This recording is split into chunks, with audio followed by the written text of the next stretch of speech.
CM Revanth కు ప్రాజెక్టులపై అవగాహన లేదన్న హరీష్ రావు వ్యాఖ్యలకు ఎంపీ చామల కిరణ్ కుమార్ రెడ్డి కౌంటర్ ఇచ్చారు.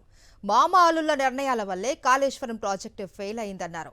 బీఆర్ఎస్ నేతలకు బేసిక్ నాలెడ్జ్ లేదు అని, దానికి నిదర్శనం కాళేశ్వరం కుంగడమే అని ఎద్దేవా చేశారు ఎంపీ కిరణ్. ఈ నీళ్లు నిధులు నియామకాలు మీ సొంతం అనుకొని నీళ్లు మీ మామ 2016 అపెక్స్ మీటింగ్లోనే ఆ రోజే మీ మామగారు పోయి అక్కడ మాట్లాడి ఆ నీళ్లు దారదత్తం చేసి వచ్చిన విషయము మీరు పక్కన పెట్టి ఈరోజు కేవలం మీరు ముచ్చట చెప్పడానికి ముందుకు వస్తారు. తెలంగాణ ప్రజల్ని పక్కతో పట్టించే ప్రయత్నం చేస్తారు. మరి నీళ్లు మీ అయ్య జాగిరా, మీ మామ జాగిరా, మరి నీ జాగిరా నువ్వు చెప్పాలి తెలంగాణ ప్రజలకు. రేవంత్ రెడ్డి గారి గురించి నువ్వు ఏదో గొప్పగా మాట్లాడినట్టు, ఇవాళ తెలంగాణ ప్రజలకు నదుల గురించి తెలియనట్టు, తెలంగాణ ప్రజలు కృష్ణా జలాలు ఏమవుతుందో తెలుసు. ఎందుకంటే ఒకప్పుడు తెలియకపోవచ్చు, ఇప్పుడు అందరికీ తెలుసు. కాళేశ్వరం కూలిన తర్వాత ఇంకా బాగా తెలిసింది.